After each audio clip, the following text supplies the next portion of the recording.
ಹಳೆ ಮೈಸೂರು ಭಾಗದ ದಲಿತ ಮುಖಂಡ ಮತ್ತು ಹಾಲಿ ಎಂಪಿ ಆಗಿರೋ ಶ್ರೀನಿವಾಸ್ ಪ್ರಸಾದ್ ಅವರು ಈಗ ಹೈಕಮಾಂಡ್ ಜೊತೆ ಏನೋ ಚರ್ಚೆ ಮಾಡಿದಾರಂತೆ. ನೋಡೋಣ. ತಮ್ಮ ಅಳಿಯನಿಗೆ ಚಾಮರಾಜನಗರ ಟಿಕೆಟ್ ಅನ್ನ ಶ್ರೀನಿವಾಸ್ ಪ್ರಸಾದ್ ಕೇಳಿದ್ರು.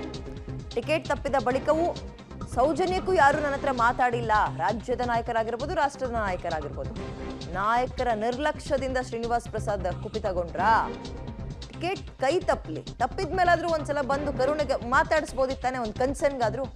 ಆಪ್ತರ ಬಳಿ ಈ ರೀತಿಯಾಗಿ ಶ್ರೀನಿವಾಸ್ ಪ್ರಸಾದ್ ಬೇಸರ ವ್ಯಕ್ತಪಡಿಸಿದಾರಂತೆ.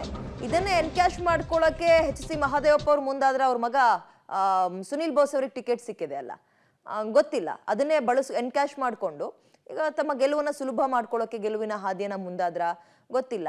ಬಟ್ ಈಗ ಅವ್ರು ಟಿಕೆಟ್ ಅನ್ನ ಕೇಳಿದ್ರು, ಅವ್ರ ಫ್ಯಾಮಿಲಿಗೆ ಬಿಜೆಪಿ ಮಣೆ ಹಾಕಿಲ್ಲ. ಟಿಕೆಟ್ ಸಿಕ್ಕಿಲ್ಲ ಅನ್ನೋ ಬೇಸರ ಏನು ನನ್ಗೆ ಅಷ್ಟಾಗಿಲ್ಲ. ಸಿಕ್ಕಿಲ್ಲ ಅಂದ್ರೆ ಪರವಾಗಿಲ್ಲ, ಅಟ್ಲೀಸ್ಟ್ ಹೈಕಮಾಂಡ್ನವರಾದ್ರೂ ಆಗ್ಲಿ ಅಥವಾ ರಾಜ್ಯದ ನಾಯಕರಾದ್ರೂ ಆಗ್ಲಿ ಹಾಗಲ್ಲ ಹೀಗೆ ಅಂತ ಏನಾದ್ರೂ ಒಂದು ಕನ್ಸರ್ನ್ಗಾದ್ರೂ ಮಾತಾಡಿಸ್ಬಾರ್ದಿತ್ತ, ಒಂದು ವಿಸಿಟ್ ಕೊಡ್ಬಾರ್ದಿತ್ತ ನಮ್ಮ ಮನೆಗೆ.